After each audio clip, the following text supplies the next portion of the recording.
Hello, ladies and gentlemen. Welcome to Tennis Weekly with Joel, Kim, and Chris. On today's Tour Catch-Up, Djokovic's Rome return ends in an early exit, Sabalenka suffers second defeat in 3 matches. and Sinner moves closer to completing the Masters set. Chris, today is the 11th of May, and we are here to catch up on the week in tennis at Tennis Weekly HQ. On today's episode, we are catching up on week 1 in Rome at the Italian Open, and it has been shocks galore in Rome this week. We're going to be talking about Novak Djokovic's Rome return and his defeat in his opening match. Women's world number 1 as well is also out at the hands of Sorana Cirstea. We'll be getting into that as well. We're going to be talking about Emma Raducanu, who did not play in Rome, but certainly raised suspicions with her withdrawal from the competition. There's also been talk of a Grand Slam boycott by players. We'll be discussing that in the second half, along with, hot off the press today, Holger Rune has axed his proposed clay comeback. He hopefully will be back on the grass, but we'll be coming to that in the second half, as well as looking forward to week 2 in Rome. Can Jannik Sinner complete the Masters set? Can he overtake Novak Djokovic's record for longest win streak at Masters tournaments as well? Lots and lots to talk about. Chris, I just feel like the more we head into this crazy clay season, the more I'm just thinking that Jannik Sinner is basically the only big name player across the ATP and WTA tours that is the only one that's in form. I guess he's the only one we can really rely on, Joel, at this point. He is, in many ways, the man we need to get the job done, to make sure that someone who's seated at the top is able to appear in a final. Because, I mean, he is bums on seats, and I mean, everyone else has been, running away from the tournament with early exits. So, I mean, I'm not sure we're going to be making too many bold predictions about Sinner this week, but hey, the excitement comes from the upsets. The excitement does come from the upsets. We'll definitely be talking about some of those. We'll talk about Jannik Sinner as well, because there has been some other news around him that has actually caused some eyebrows this week, even if the tennis matches maybe haven't necessarily lived up to some billing. We'll get into that, though. Kim is not here. We expect Kim will be back next week, so we'll be back as a full 3 for a full Rome She's catch-up. a bit poorly, so we're hoping at speedy recovery. Yeah. Then she'll be back. I promise she's not just watching Eurovision, the rehearsals. She is actually unavailable because she's not feeling too good. So wish her well. And Joel, I have a bone to pick with you. Oh, yeah. It was my birthday. I didn't get a text from you. Oh, I'm so sorry. Yeah. I was actually sorry. I was celebrating Carlos Alcaraz's birthday, and I was all birthdayed out. So I do apologize. Happy birthday to you. What did you get up to? Did you get any tennis related gifts?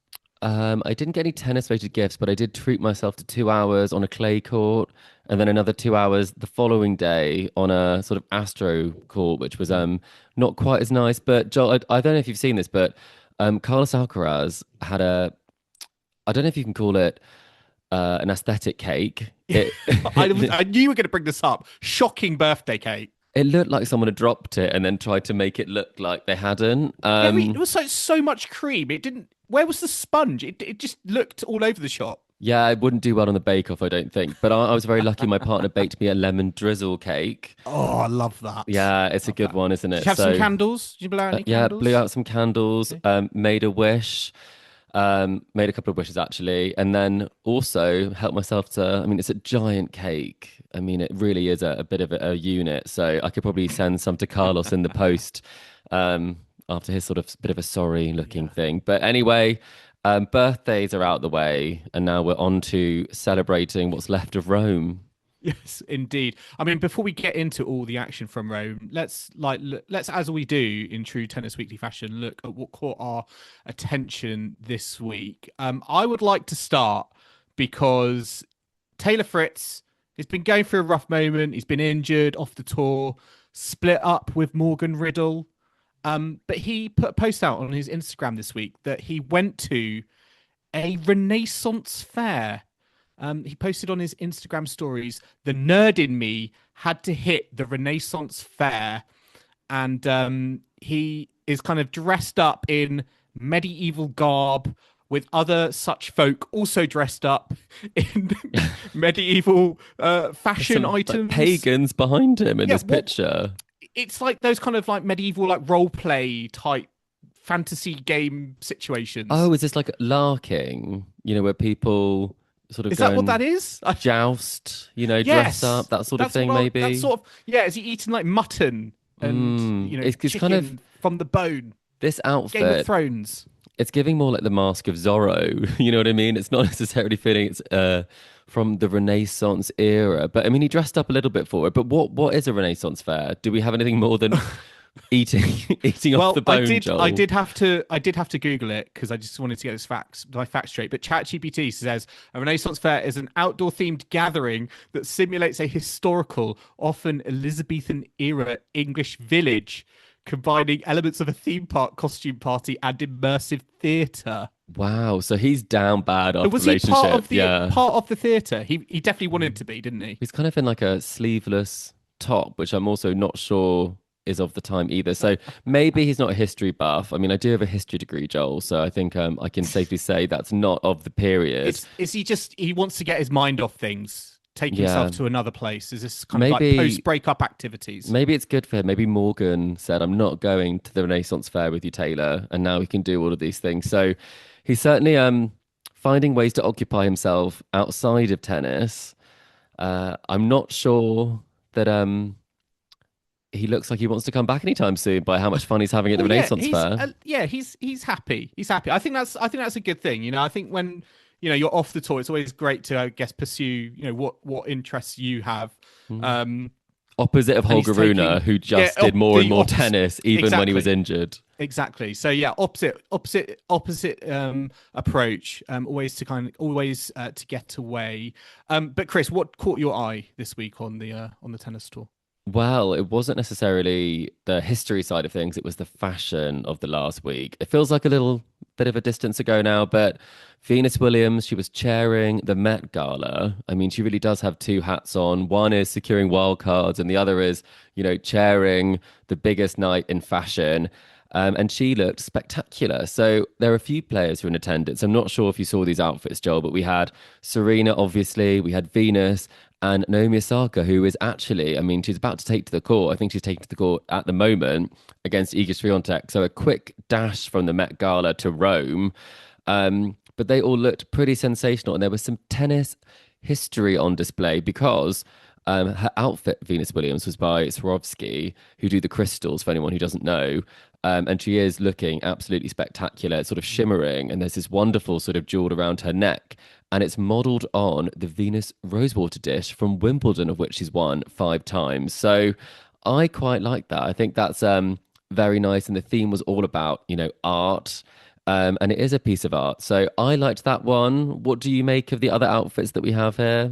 Well, I'm looking at Serena Williams, and she was dressed head to toe in silver by Marc Jacobs. But I would have thought gold would have been a more appropriate color for Serena Williams. She's won a lot of gold, hasn't she? I mean, she looks almost gladiatorial in this sort of outfit. It feels like maybe she's sending more shockwaves by thinking she's going to come back to tennis. She does look like she's in great shape. And I mean, Naomi Osaka looks like she's ready for Rod Laver Arena. I mean, this is pretty much the same outfit that she wore. Well, not the same. It's obviously very different.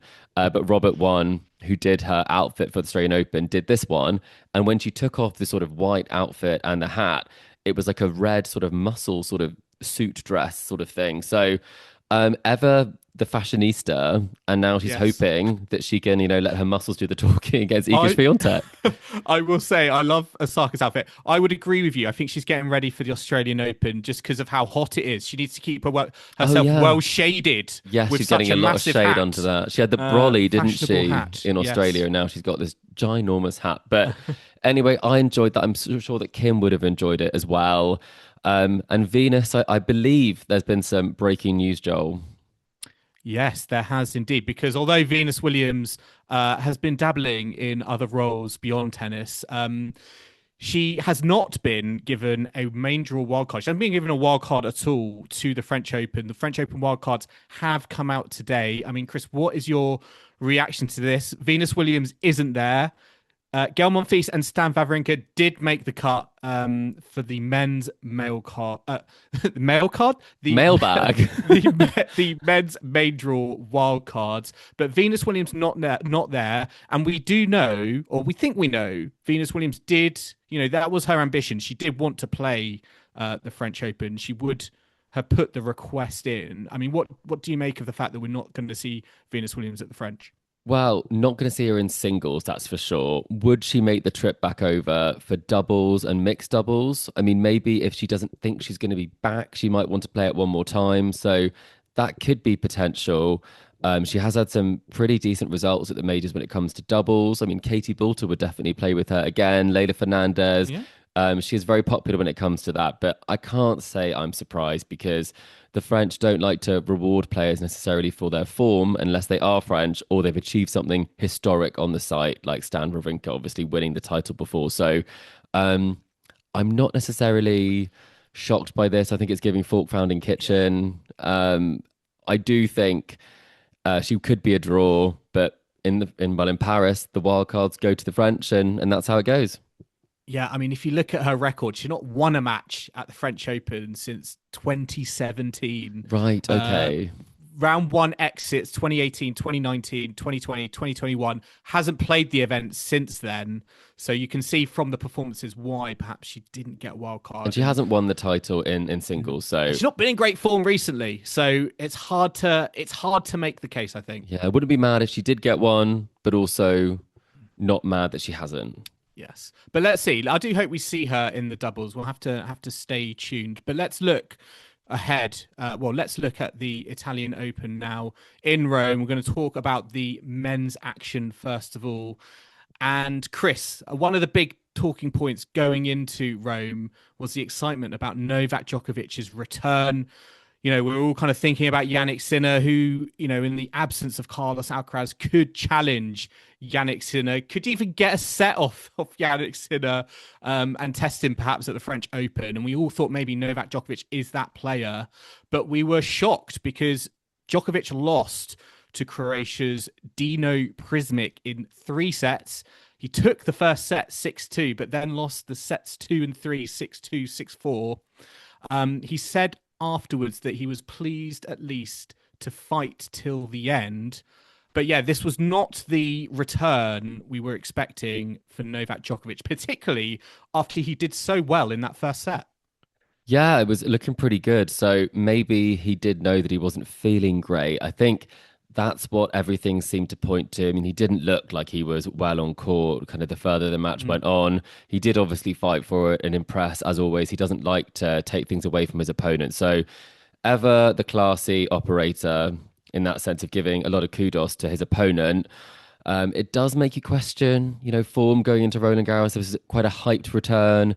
We've not seen him much. And that's probably the most concerning element. You can play yourself into form in a Grand Slam, that's for sure. But this was anything kind of but convincing. So I think you can't ever be too concerned by Novak Djokovic because you never know if he's going to turn it on, if he's not. He hasn't got the best record outside of the slams in recent years. He's won a couple of 250s, made a final in Miami, but not necessarily excelling in the Masters. So I don't know what we can take from this apart from the fact that Novak Djokovic isn't in tip-top condition on that day. It's hard to draw conclusions.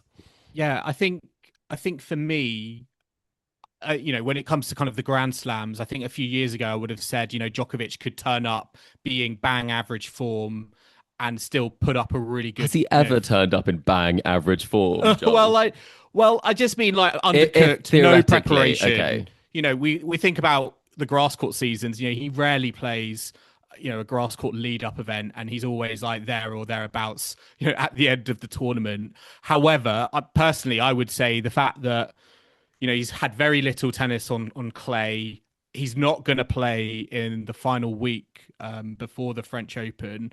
I think he's going to be a little undercooked, and I think we're going to know a lot about where his form is in those earlier rounds, where I think before we might have been a bit more like he can coast through, he can find himself. I think there's a little bit more jeopardy there, and dare I say, I think we could maybe even see Djokovic go out in the first week of the French Open, depending on what the draw is, because he's just not played a lot of tennis recently, and I don't think that was maybe a factor a few years ago, but I think certainly now, given where he's at in the stage of his career, I think it adds a bit more to the moment. That is very punchy. I mean, he doesn't often go out early. I think he's had a third round at the US Open. Was it 2024? But apart from that, I mean, it's been fourth round or above until, I mean, actually losing before the fourth round. I think we're going back to like 2016 or something crazy. So I know it's crazy. That's Maybe a punchy statement. I think you've always, I mean, you questioned whether he'd make it to like 4 semi-finals last year. I think you thought he would go down. Yeah. He's gone one better with the final in Australia. There is still a little bit of time, potentially. He did also talk about this in press. He did say, like, I'm not definitely where I want to be to compete at the highest level and to be able to get far. I don't recall the last time I had a preparation where I didn't have any kind of physical issues or health issues coming into the tournament. There's always something. It's kind of a new reality that I have to deal with. And I think that pretty much sums it up, is that he's still able to put these performances in at majors, despite the fact, he is, I have to say, he's aging a little bit out of tennis in some ways. Even if his performances aren't, there are always going to be greater challenges that you have to face. And he seems to so far have risen to them to a certain extent. But then there is that barrier that always seems to come in. So tough to know, Joel, but time will tell. Are you surprised he's taken the decision to go straight to Paris? He's said that he's not going to play like Geneva. He's played there before. Are you surprised he's not taken up the opportunity to play some more tennis before Paris? It does get tight before a slam starting. And I think last year in Paris, he ran out of steam against Jannik Sinner. And he talked about it for the first time there, that he doesn't have it in him to go like, all the way through the tournament like that, play the week before, and then, come home with the trophy, beat Alcaraz and Sinner on the way. So he needs fresh legs. So it makes sense to me. I think Geneva was big for him to get title 100, but it doesn't make sense if you want to put yourself in contention to risk injury or maybe risk the fact that your legs might, run out of steam later in the tournament.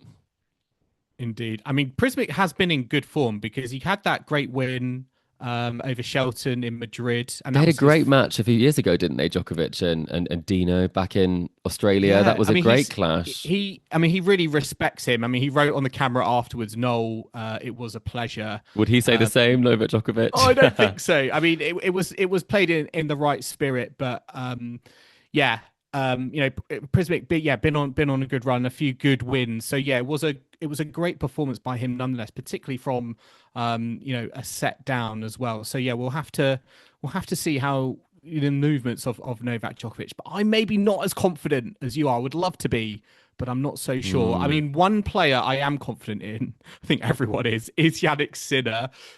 He is edging ever closer to completing the Masters set. I feel like, Chris, at this point, it's just like a foregone conclusion. He had a very easy win against Alexei Popyrin today. He had a straightforward victory as well against Sebastian Offner. I mean, there's not too much to say about these matches, but again, is it just like, how big is the difference between Sinner and everyone else? I mean, I was reading the other day about the fact that going into Paris, Sinner is more of a favourite than Rafael Nadal was ever at the French Open. So it's kind of crazy to me how big this gap is opening up. I mean, that says it all. Rafa was the favourite because of how much better than he was, better than everyone he was on clay, And Sinner's the favourite because not necessarily his clay prowess, but because of the fact that he is that much better than the rest of the field that are currently playing. I think that's the key thing to say, or currently in form. I don't think it necessarily speaks to the fact that I think any tournament now, he would be the overwhelming favourite for whatever surface it would be on. And I think when you're looking at his matches, I think he's getting better and better and better, but all it takes is a test, and you never know what's going to happen. So although it does seem like a foregone conclusion for Paris, there are inspired performances that happen at slams. There are things that you would never think could happen And I don't think that we should ever kind of count anyone out at this point because Mm. although he is so dominant, upsets happen. I mean, Rafa lost in Paris. I mean, we've seen him, not feel great one day and end up going out, or matches can be won and lost. So that's my take. I'm trying to be a bit like not. I'm not I mean, hopeful of a Sinner loss because that's not what I'm here for. But more a contest, mm, a story. Because at the moment I'm thinking we'll be struggling for some stories from Roland Garros this year. yeah. I mean, is there an argument to say, I was kind of watching his match against Popperin on TV earlier, and you think about some of the matches he's had this season, like that loss to Mensik in Doha, and a set taken off him by Benjamin Bonzi in Paris. Is there an argument to say maybe with Sinner that he's been so good at the business end of tournaments? We've seen him wipe the floor with Zverev lots and lots of times. He's been great in those kind of final moments, but is he a little bit more vulnerable perhaps to those kind of lower ranked players earlier on in the tournament? And is that perhaps maybe where we could see him be challenged perhaps more than we would expect maybe against a higher ranked player later on in the competition? I mean, potentially, I saw a great sort of first set from Arthur Rinderknech where he was up against Mm. Sinner last year in Paris in a night session match. I think it might take something a bit like that, an inspired French performance, a tricky contest, the crowd coming into it, memories of last year. I think it's going to be need to be a kind of accumulation of things that kind of build up because technically, and he's so good that it doesn't break down in that way so much. I think the closest I've seen to that sort of breaking down was against Djokovic, where I think he couldn't really believe what he was kind of witnessing and experiencing in some ways. So that could be a question, the physical side, but you got to make him play that long. And a lot of players, as we talked about, don't believe they can, and they're just sort of brushed aside. So I think what you can say is that despite the performances of his opponents not necessarily being top tier, he still is able to play some of his best tennis against lower ranked players, which is not what Carlos Alcaraz does. He tends to not be able to produce his best when someone isn't playing their best. And his best tennis has come when he's been pushed by Jannik Sinner's best tennis. And that's probably what's different about them is that, Sinner can bring his A game every day. Yeah, I agree. And interestingly, there was some news this week that suggests Sinner, he is not on the entry list for Halle this year, which suggests he is just going to go straight to Wimbledon, not play a lead-up event.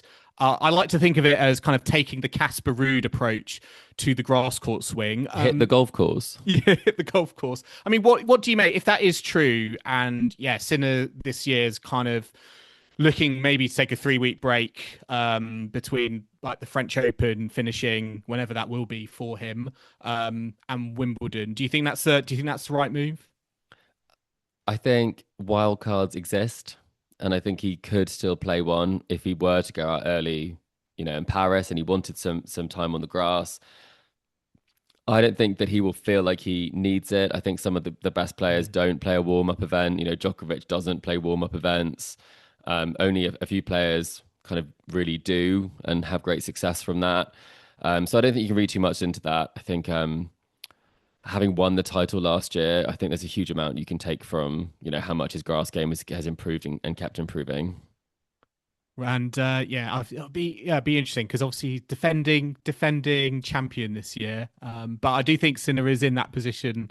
Of course, as the tennis he is playing right now, he could turn up to any tournament at any time. I don't care how what Sinner is. Where's he going to go? Like the the M15 somewhere in Tunisia or something, he's going to rock up and play left-handed and still win. I mean, elsewhere, we've had we've had a lot of kind of surprise packages kind of come through the draw. I mean, Medjedovic, Landaluce, they are scheduled in the round of 16. One of them is going to be a quarterfinalist. We've got Rublev, Basilashvili, Pellegrino as well, a qualifier against Sinner. And we've got some other kind of familiar names: Darderi, Zverev, a Hodartine could be quite interesting. We'll be talking about that it's later. good to see some of those. I was going to say, Joel, we should talk about that record. So if we look at the draw, I mean, Sinner's draw is looking like he's going to equal the Djokovic record at Mm. Masters level. But if you look a bit further in the draw, who might he be facing at that point? I think, if I remember correctly, it's going to be Rublev or Basilashvili, I think. Yeah, So again, it's quite winnable to get the all-time record. So are we just saying it's going to happen? I think so. I think it would take something An act freakish of to God. happen, an act of Yeah. God, for it not to happen. I think actually you can put some. I think you can put a fair bit of distance between his winning streak in Masters level and Novak Djokovic in second I place. think It when doesn't is the feel next like Masters? Is it back on the hard courts? It must be after this one. yes, must Yeah. be yeah. So So who knows how long? Well, I don't think it's it hasn't sewing happened up yet. Yeah, anytime soon. we need to stop looking too far ahead. But let's see if he gets that record first. Right, let's move on to the women's action in Rome.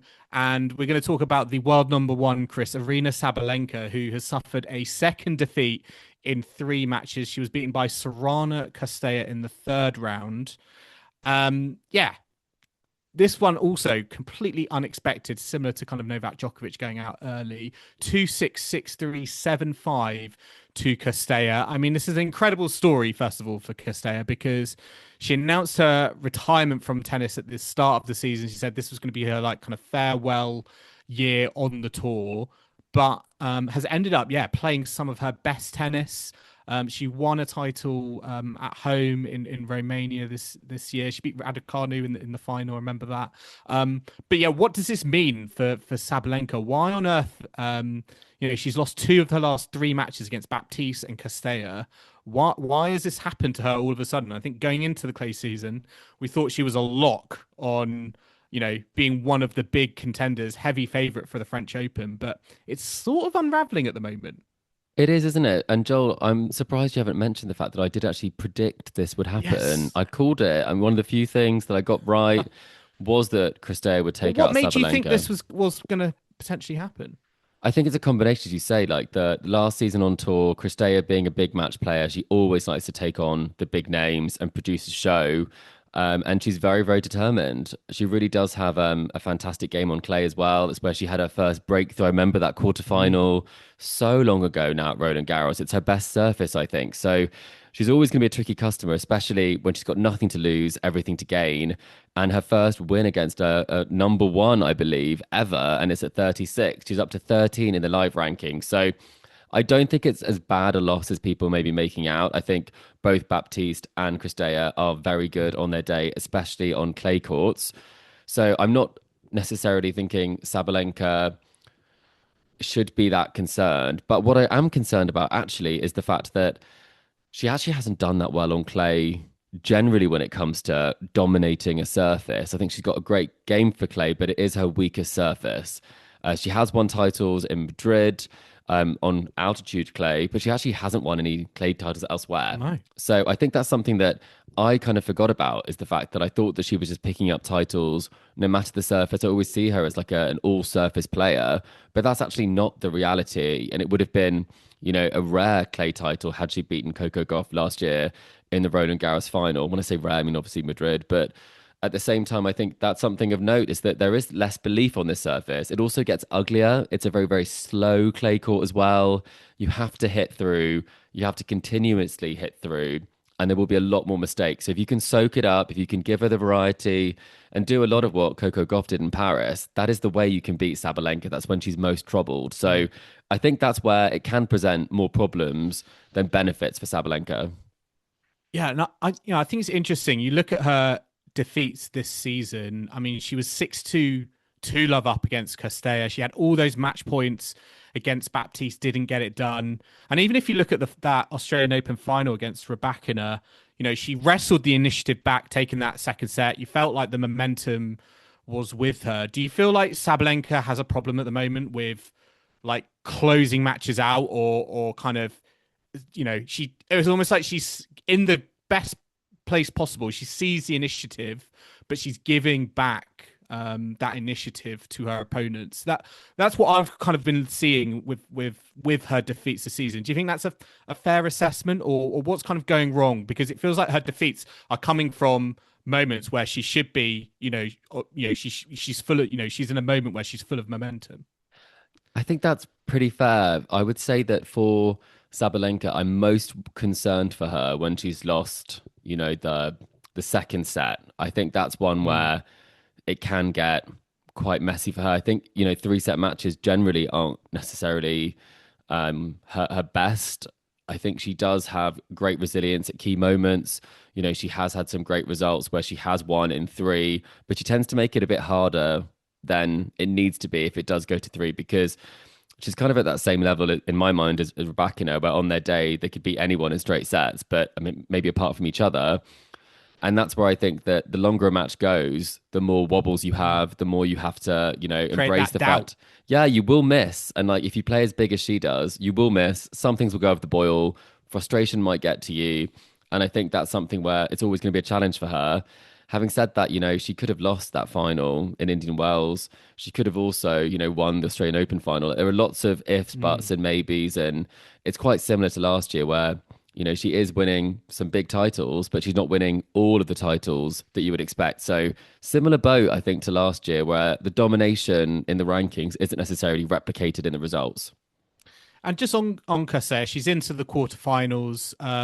First time at 36 years old here in Rome, which is incredible. I just wanted to ask, why do you think, I was thinking about like Danielle Collins, for example. Why do you think players who've announced kind of like retirement all of a sudden end up playing some of the best tennis of their career? Why do you think that happens? For players, is it like their mindset changes? They become more relaxed. What do you think it is about this kind of moment for Cristea? Why she's playing so well? I think it depends on your mindset. And I think her and, Danielle Collins were the perfect candidates for this because they have a lot of fight. They're really determined to go out playing well and they want to win and they want to, not just have that season where you do a victory lap. And I think that's much more of the men's tennis farewell now is pass me a wild card. I'm going to appear at your tournament. I'm not going to be match fit. It's not going to be great. And then you don't get great results. Whereas they've kind of announced that they're, at the time, Collins was obviously ending her career. She did continue, that they're doing this whilst at a point where they had some momentum. So I think they want to enjoy their final season at the top. There was some momentum coming into the year. And I think that's the mentality they have is go out with a bang rather than say goodbye to these tournaments like, Kvitova or Wozniacki or these players that sort of just came back for one last throw a roll of the dice. And I think with Cristea, she's like, hang on a minute, I still could do something here. And I think that's what you have to believe when you are retiring. Otherwise, you may as well, just retire. I mean, one player I want to talk about is Coco Gauff because I watched a bit. I thought you were going to say one player who didn't even get to retire was Emma Raducanu.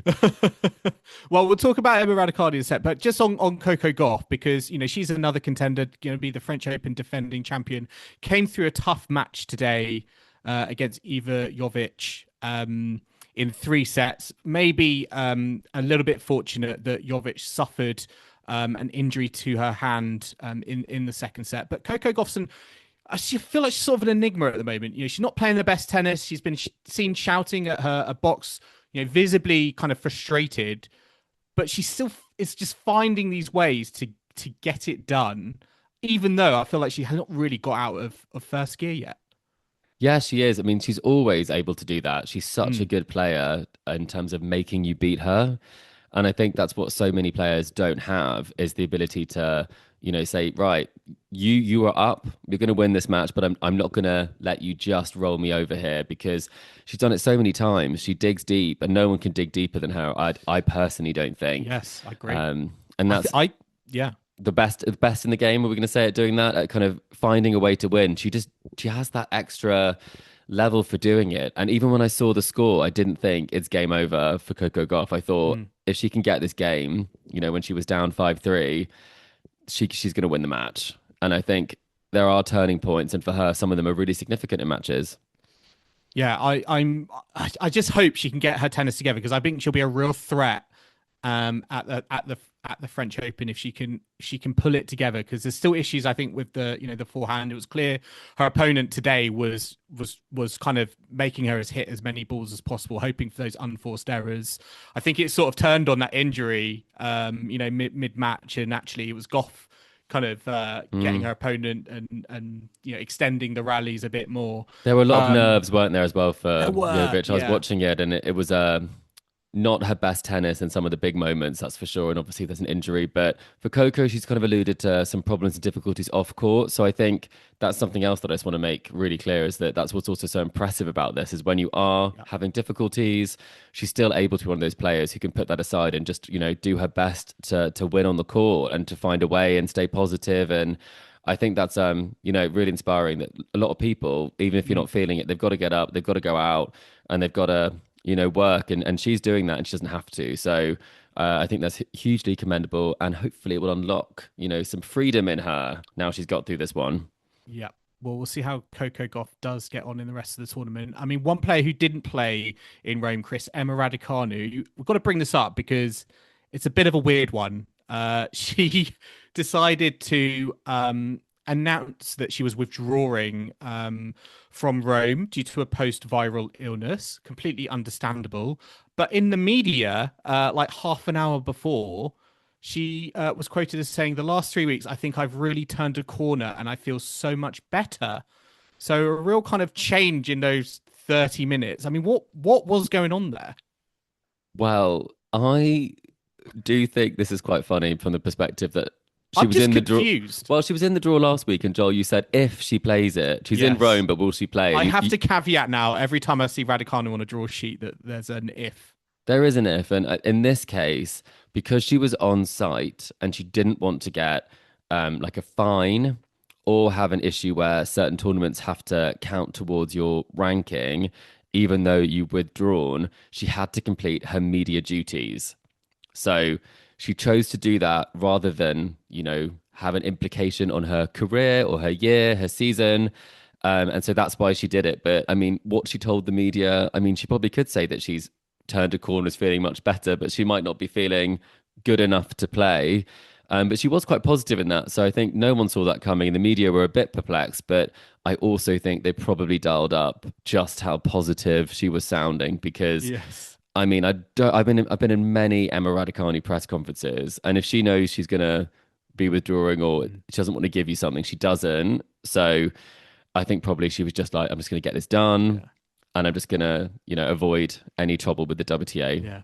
I feel like I just want to see Emma Raducanu back on the tennis court, Hopefully we can see that very, very She's soon. trying for Strasbourg, I believe, for a wild interesting. card. Yeah, Okay. she's going for that, but I was maybe thinking she might play the Clarence Trophy because Madison Keys has just jumped into that 125. A very tasty draw.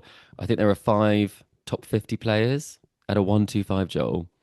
That is very It's strange. giving Guadalajara 500. When are we going? Yeah, shall we? We're off to Paris, but for the 125. Yes. Well, we're going to be off for a quick break now. Do join us in the second half, where we'll be discussing Sabalenka's comments around the threat of a Grand Slam boycott by players, which could become a reality over prize money.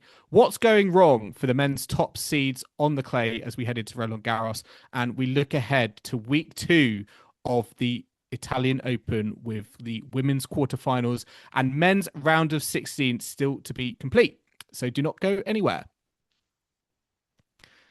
Welcome back to the Tennis Weekly podcast, and let's kick off the second half, as always, with a game. And Chris, I've got a very short but sweet par for the courts for you. And I think it's another one where I think you could get 100%. It is both ATP and WTA themed, and the category this week for you and our listeners is... get my phone to make sure I say this in the right way. Oh, goodness. Right. So I am looking for, since 2009, when the events were held back to back, which players have won Madrid and Rome on tour across the ATP and WTA tours? There are 5 in total. Of players who've won them in the same year? Correct. Oh. So players who have won Madrid and then Rome back to back in the same year. There are 5 in total Men and women. I mean, that is not an easy question. Oh, okay. Well, I Oh, thought it sorry. I might be mean, easier. it's the last time you set par at like 100% or something, didn't you? So, Maybe I won't set up par at 100% based on right. your reaction. I will set par at 3 or 4. I've actually just thought of one, so I'm feeling better. Okay. I'm gonna set par at. I'm still gonna set par quite high. I'm gonna go 4 out of 5. Okay. I have not really thought about this ever.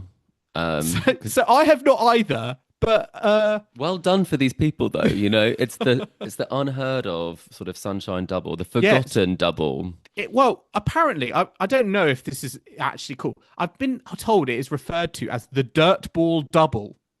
By who, Joel? Honestly. There's an article by the WTA tennis on their website 2024 introducing the dirt ball double. So I there you think I go. would much rather win the sunshine double if I'm I mean, yeah, honest. this Yeah, sounds a lot more pleasant. But it yes, does.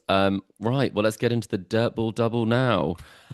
I am going to kick off in true Kim style with an answer that I'm not 100% sure of based on the date, but I think I would like to impress someone today before I go out in absolute shame. Um, I remember Serena said in that press conference that Dinara Safina did well because she won Rome and Madrid to get to number one. So I'm thinking that means Dinara Safina must have won Rome and Madrid that year. that is correct. Very good. I thought that was the hardest answer on the board. Well, that's what Kim does. She goes for the hard one and then she But goes yeah, out that on. is very, very true. Dinara Safina, 2009. She was actually the first player to achieve the double. She defeated Kuznetsova, then Wozniacki. So there you go. Wozniacki in a clay final. I mean, that is remarkable in itself. Mm. I think Iga Swiatek has done it more recently than that. That is correct. Very, very good. Yes, she is the most recent man or woman to have achieved it. So yeah, very good. 2 out of 5. I do think, I mean, I'm just doing the women, but Serena, I think she's done it, I mean, at least once. If I had to say, would it be like 20? She had a really good clay. Was it 2013, 2014? That is correct. Very good. She did it in 2013. She defeated Sharapova and Azarenka. Sharapova in Madrid, Azarenka in Italy. So yeah, very good. Both in straight sets. Yeah, that was a very, very, very good clay season for Serena. So that is 3 out of 5. So you need one more for par for the courts this week. Can I be sneaky? And can I ask you a question? I think I know one more, an obvious one, but I don't know what the split is. Is it two men I'm looking for, or is it what one man, one woman? Oh no, maybe I'll just get four and then you can tell me. Nadal has obviously done it multiple times. And I think he did it, he won Monte Carlo, Rome, Madrid, and Roland Garros all in one year, right? That is correct. Very Yeah. good. Rafael Nadal has done it twice, 2010 and 2013. So yes, very, very good. So this is 2010 was Ferrer and Federer, and mm, 2013 it was Wawrinka and then Federer. so now this is tricky. So there's one player left. I don't think based on players that win in Madrid, I'm not sure I can say anyone other than Novak Djokovic. And he has won Rome like 5 times or 6 times or something. So I'm running out of names that could have done it. And you can't go wrong when you guess the GOAT, can you? Surely. Joel, you're looking That at me is like, is that it is right? correct. Very Ah, good. Yeah, 2011. He did the double. Yeah, beat Nadal in Madrid, and then I think he beat Nadal again in Rome a week later. I would never have guessed So yeah, that. It would there you 20, yeah, go. that year. But I mean, phew, that is a relief. Easier than I thought, but harder. Okay. It sounded a lot Do, harder, do you know? no? Do you want? I mean, I can give you what the sort of expert ninja level was. There's actually been 5 times players have been one match away from Ooh. doing the double. Mm. We've actually named a couple of them already, Nadal and Djokovic, but there are 3 others who have been one match away, but were defeated. One match away, but have been defeated. Two women and 1 male. Little bonus. Is it Andy Murray? It's not Andy Murray. It is. Do you want to know? Tell me who they are. So you have Nadal, Djokovic, Alexander Zverev. Zverev, that does make sense, yes. And women, Simona Halep. Yes, that checks. And Ons Jabeur. I would not have guessed Ons. Yeah. So there you go. Well, there you go. Ninja level failed, regular level passed. That's all I can hope for, Joel. There we go. Listeners, let us know how you got on in our dirt ball double. Dirt ball double. Dirt ball double par for the courts. Yeah, it doesn't have a great ring to it, does it? No. I think we need to invent another way of describing that. The clay double could be fine, though. What else could we call the dirt ball I like double? the red dirt double. I feel like I want to call it a triple with the Monte Carlo. Carlo. Yeah, true. But yeah. Anyway, right. Let's move on to the mailbag because Dominic got in touch with us on email this week, and he said, "Hi gang, I saw this week a stat on Twitter that shocked me. So far in Rome and Madrid, men's players that are projected to be seeded 3rd to 7th at the French Open have only won a total of 1 match on clay this season at Masters events." There has been so much focus on Alcaraz and Sinner, but what is happening underneath them? Great question. That is a good question. And I do agree. Like the spotlight has firmly been on Alcaraz and Sinner, and we haven't really been paying much attention to what's going on, kind of collectively, perhaps under them. But it does need addressing because one match win at Masters events of kind of like the top players, that is not good enough. That is not good enough at all. And I mean, I will be the Djokovic apologist already because he hasn't played them both. So at least that makes it... And I'm going to be the Fritz apologist as well. Yeah, he's not there. So I think that's one area we can maybe, Dominic, be a little bit fairer. I mean, Ben on Shelton, them. Felix Auger-Aliassime, Alex de Minaur, like why are these players not rising to the occasion, do we think? Oh, I guess it's a case that none of them necessarily have clay as their favourite surface. I think Felix has had some good results. I mean, he's made the final in Madrid before.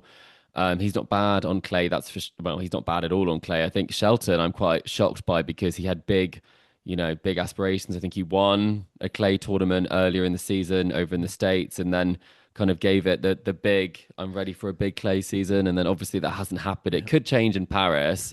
It's sort of living proof of that talk on. You just can't judge American clay.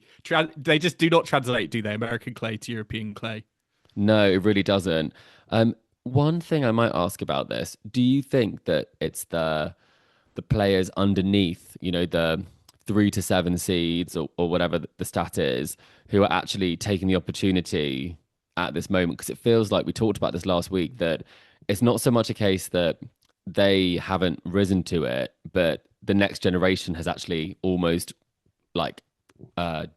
jumped them, leapfrogged them, because the names we're talking about as being dangerous. I mean, I'm not really picking Felix to go particularly deep. I'm not picking de Minaur at the moment to go deep. Mm-hmm. And, Zverev hasn't necessarily had, the best of starts either in some places. So I think it's more the fact that other players are seizing the opportunity and that these players are actually maybe kind of missed the mark. Yeah, I mean, actually, I would just actually retract because with Ben Shelton, he did win the BMW Open. Oh, so it was European clay. Yeah. So he did. He's had good results. That was I think that was a 500. Yeah. So there is I mean, fair enough. Maybe that is one of the more surprising, but I do agree that I think the kind of the players underneath, have made up. And I think again, you see things like the Golden Swing and the South Americans, that for them is like a big part of the season, and perhaps they've got a little bit more preparation on the clay earlier on than some of these players who, are coming straight to it from, the hard courts and are just not prepared or ready versus some of their Yeah. other, their other players. Also, I was going to say, Joel, like this is not, just to make it really clear, these players do not do well on clay normally. Like the nations that they're from, as you say, like, Shelton, American, Fritz, American, Canadian, Australian, Medvedev famously said that every bounce on clay is a bad bounce. So I think it's probably more unique to the surface. But I do think quite often you don't see players necessarily consistently performing well on clay when the conditions are also so different between Rome and Madrid. That's one thing I was going to say. Rublev talked about it as well, the fact that Rome is not the most level when it comes to courts. It's quite, I don't want to say messy, but uneven. And he's not used to consistent bounces either. So different conditions, it's obviously very different in Munich as well, a lot colder. Maybe it's to do with that. Yeah. Do you expect this to translate genuinely to the French Open? Because obviously that is best of 5, Grand Slam, completely different environment. I do feel like, lower ranked players, they might be more comfortable on the tour. It's best of 3. That also might be in their favor. And, these top players who, they have, shown better results at Grand Slams. Do you think like it's going to translate to the French Open and be one of the most open kind of men's draws in history based on this, or do you still expect kind of the sort of the familiar names, the top names, to still be there or thereabouts come week 2? I want to make. Do you think it's going to be a complete bloodbath, clay bath? I think it's going to be, what was it called? Dirt bath. A dirt bath. It's Orange bath. Yeah, don't want to get into that, that's for sure. That's what the ice baths look like after the players have got in them. But I was going to say, I'm going to make a prediction here. I think that there are going to be more next-gen players in the quarterfinals in Paris than there are on the 3 to 7, 3 to 8 list here. I think it's going to be new talent coming through. I think it's going to be pretty similar in terms of what's happened so far in the season. I think there might be some players who could probably attritionally get some good results. Diminar springs to mind, Shelton, physically they're so strong. But broadly, I do think it is. I think this is probably the worst top 10 on clay that we've ever had. And I think that's why we're seeing so many upsets. I feel like we actually should go away and maybe we can create our own top 10 on clay. Oh, should we do that for next week? Yeah, we need to adjust the rankings like they used to do for Wimbledon. They used to have clay court rankings as well. They used to have like the clay power rankings or the WTA. Right? Okay, yeah, right. So maybe we should go away and have a look at that. Crunch some numbers. But I do agree. I think the story of this clay swing has been kind of the next geners really kind of coming to the really kind of showing themselves. I mean, we're speaking about Hodar, Fonseca, I guess, but Medvedev, Alexander Blocks, yes, these are players who are Menchik to an extent as well. I think there are these sorts of players are playing very, very well at the moment, and certainly are I think they're driven, they're competitive, they're young, and we need them. I think the tour needs them at this point. So, we'll see. But thank you for your question, Dominic. Did we answer it, Joel? I think we did in some way. We don't know, but it kind of makes sense to us. But listeners, let us know if you've got any questions for our mailbag. Just reach out to us in all the usual places. I mean, Chris, one player we would normally kind of sort of expect to be in the top 10 or in or around the top 10 is Holger Rune. He is out injured at the moment. And we heard some news a few weeks ago that he was tempted to come back during the clay season to play Hamburg, which is next week, with probably an eye on the French Open. Well, he has come out today to actually say he is not going to be playing the clay season. He said, tough decision not to play the clay season, but the right one. Can't wait to see you all on grass. Thank you to everyone for your love and support throughout my rehab. See you in not too long. There have been some news articles breaking out that said he suffered kind of a knee irritation in the final phase of his rehab, which has meant that he has had to delay his comeback. But Chris, I feel like if we're being honest, we're sort of glad this is happening because we felt that coming back for Hamburg was a little bit too soon based on the injury he received. Yeah, it was way too soon. And I think, Grass is a much more realistic prospect. I think maybe he also wanted to feel like it was closer than it was. And maybe that's one way of managing someone who's so ambitious and so sort of raring to get back onto the court, is to set something they can work towards and then you reassess. And they've reassessed accurately. He said it's the right decision. I'm pleased that he is doing this. And clay is not famously easy on the joints, is it? Easy on the knees, easy on the ligaments. And if you have, Risky. it's risky. And if you have the sort of injury that Holger sustained, then you really don't want to be risking it, especially when you have your whole career ahead of you. So good decision there for Hamburg. I think they can forgive him because you don't want to see a repeat of what happened in Stockholm. So good news, bad news, but we believe it's good. Yeah, and hopefully, I mean, his first tournament back could be at Queen's Club. Oh, so you can ask him about this decision, Joel. Yeah, it'd be very interesting. We'll see if that materializes. I mean, the big talking point though this week has been around a potential player revolt at the Grand Slams. Some interesting quotes from a few players. I mean, I feel like the biggest one I took was from Aryna Sabalenka, because she said, if it's going to take players for boycott, I feel like nowadays we girls can easily get together and go for this, because some of the things I feel like it's really unfair to the players. I think at some point it's going to get to this. And this is all around the prize money for Grand Slams and the percentage being given to players. Kind of the percentage of the total revenue is not on par with what it is for other sporting events. I believe for Grand Slams, the player revenue split. So, for example, for Roland Garros, it's under 15%, 14.9%.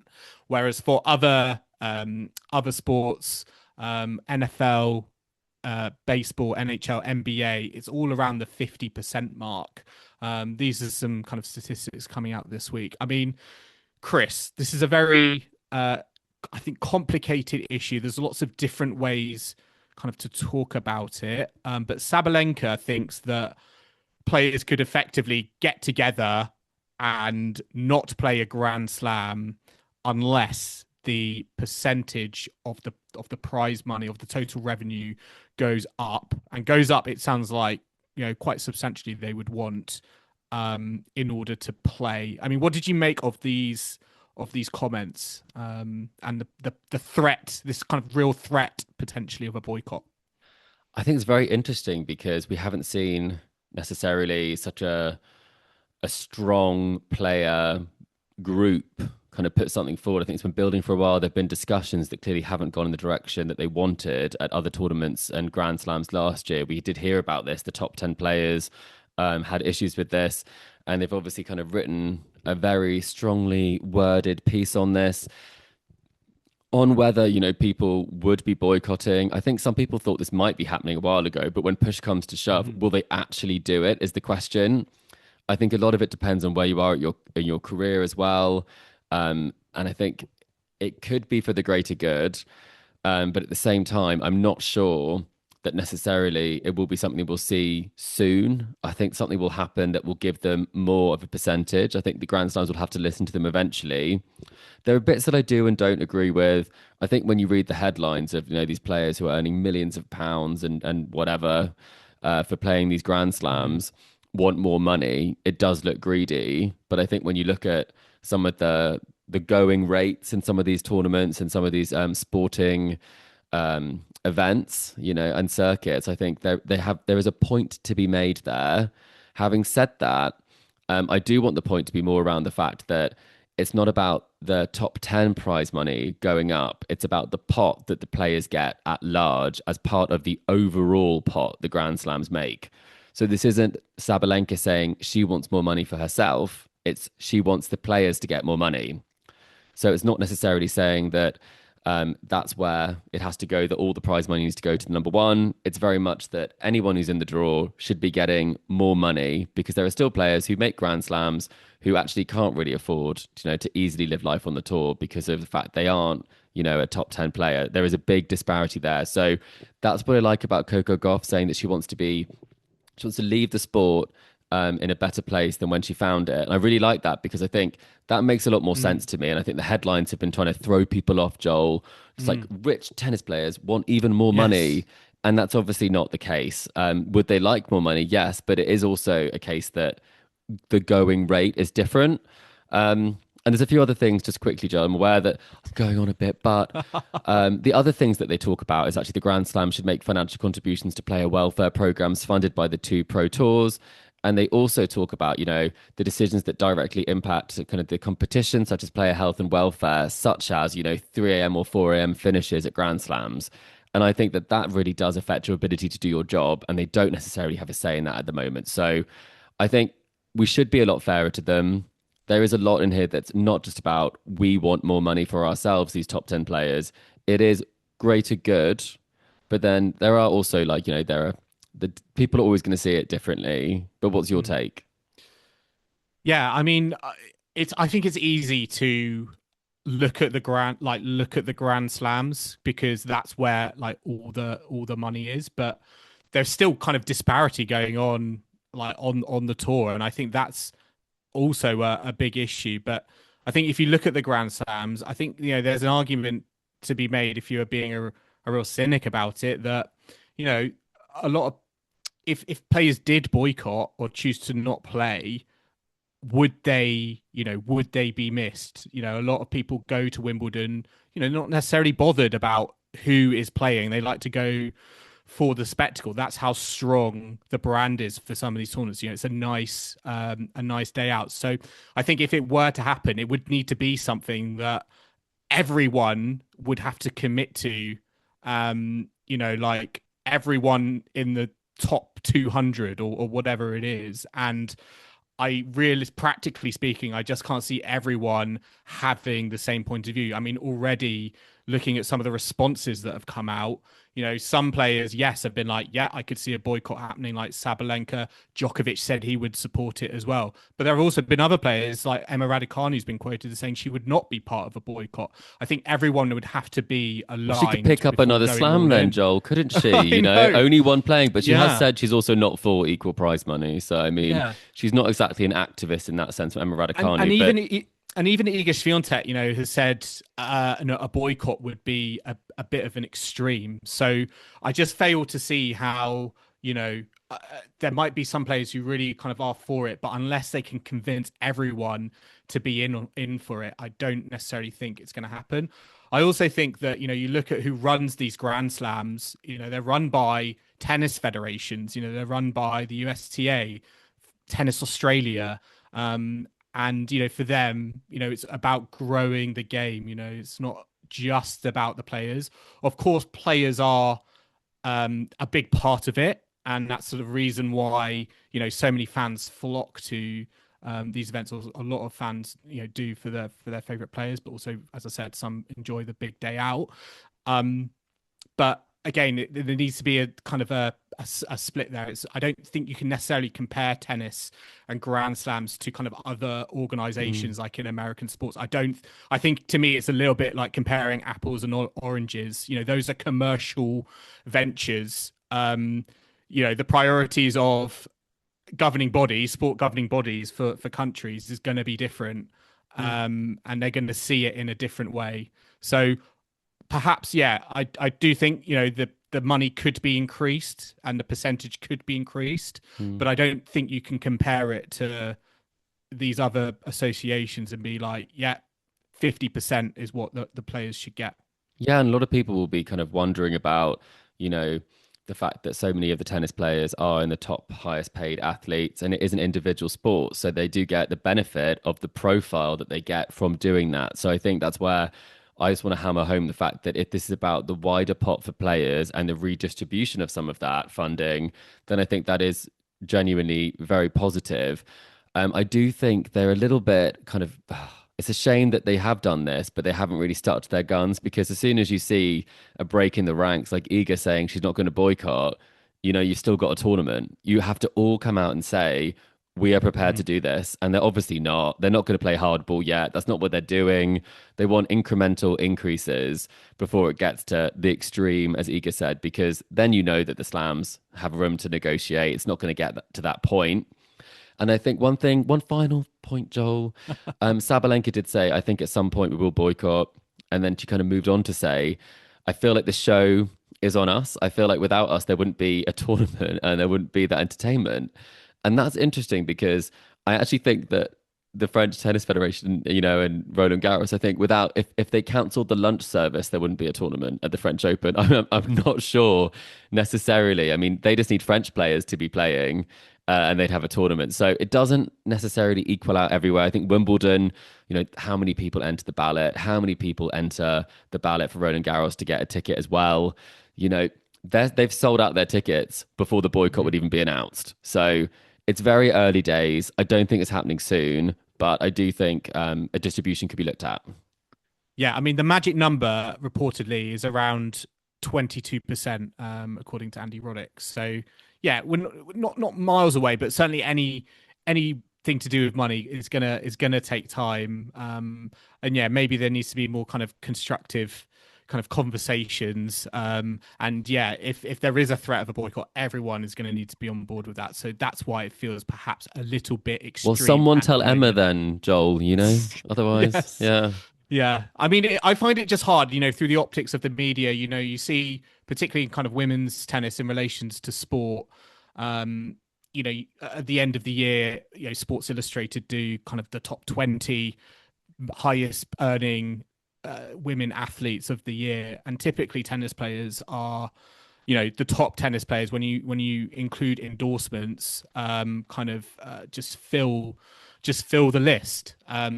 So I agree with you. I think the way that Coco Gauff kind of looks at it in terms of like, I want to leave tennis in a better place, a more sustainable place for players. We know how hard it is for a lot of these players to kind of survive. I think that is a great way of looking at it, as opposed to like some of the ways. So I feel like it needs to be delicately managed in terms of how it comes across. For sure. And I mean, we'll keep you updated as we always do. This feels a bit more substantial than a PTPA lawsuit, Joel. I think that there will be a conversation. I think if 22 is the number, I think they're going to get pretty close to that in the next couple of years without the extreme. So that is something that we will find out. We will, but we need to move on to week 2 at the Italian Open. We are coming to men's round of 16 and women's quarterfinal action. I mean, Chris, looking at, some of the matches we've got for tomorrow already. We've got Gauff Andreeva, Cristea Ostapenko, Musetti Ruud, Teen Hodder. I'm quite interested by Coco Gauff, Mira Andreeva. Forget the head-to-head, which is 4-0 Coco Gauff. I think this is quite an interesting matchup ahead of the French Open because they are two definite contenders. Mira Andreeva, looking for her first ever Grand Slam title. Coco Gauff, looking to defend her title. I think that's quite an intriguing one for a quarterfinal. Yeah, I think it will be. I think Andreeva's playing really well. I think she's potentially looking better than when she did make the semi-finals a few years ago. In Paris. I think also for me, Cristea Ostapenko, I think that is going to be savage. Ostapenko loves playing in Rome, doesn't she? She was so good. I don't know what it is about playing here, but she was just unplayable. And I think Musetti Ruud, I think that's going to be a big factor in deciding that bottom half of the draw. Is it top half? Must be bottom half of the draw, obviously, because Jannik Sinner is always at the top. And then some young talent. So there's some interesting ones. And we also do touch upon the fact that, playing some matches or still to play. We've got Pliskova versus Raducanu. That is still to go. And we have a result just in that Medvedev has finally managed to find a way to win, not making it easy. And then a live update. Iga Swiatek has comfortably taken the first set against Naomi Osaka 6-2. So we might, if that gets into a long one, I've watched that match before in Paris. We might have to come and redo some of this, Joel. But until now, it looks like Iga Swiatek has found her clay feet. Yeah, she did certainly in the previous round. I think it was against, was it Cocciaretto? It was absolute destruction. The Iga Bakery was back open. So, it's all bubbling up nicely in Rome. We're going to wrap up, though, our latest tour catch-up here at Tennis Weekly HQ. We hope you've enjoyed the ride with us. Remember to subscribe so you don't miss a moment of ATP and WTA action this season as we head towards Roland Garros. You can find us on Apple Podcasts, Spotify, YouTube, and all your favourite podcasting platforms out there. And if you love what you're hearing, be sure to leave us a rating and review on Apple Podcasts or Spotify, as well as hit that like and subscribe button on YouTube. And you can stay connected with us on social media. We're on Facebook, Instagram, TikTok, Threads, and X. The handle for all of those is Tennis Weekly Pod. And if you'd like to get in touch with us or send us a mailbag question, then do email us tennisweeklypod@gmail.com or visit our website tennisweekly.co.uk. And we'll be back next week to catch up on all the finals action from Rome. So do join us for that. And we'll also be looking ahead to the final week of events before the French Open gets underway. But until then, it's goodbye from Chris. Goodbye. And it's goodbye from me. Thanks for listening, and we'll catch you next time on Tennis Weekly.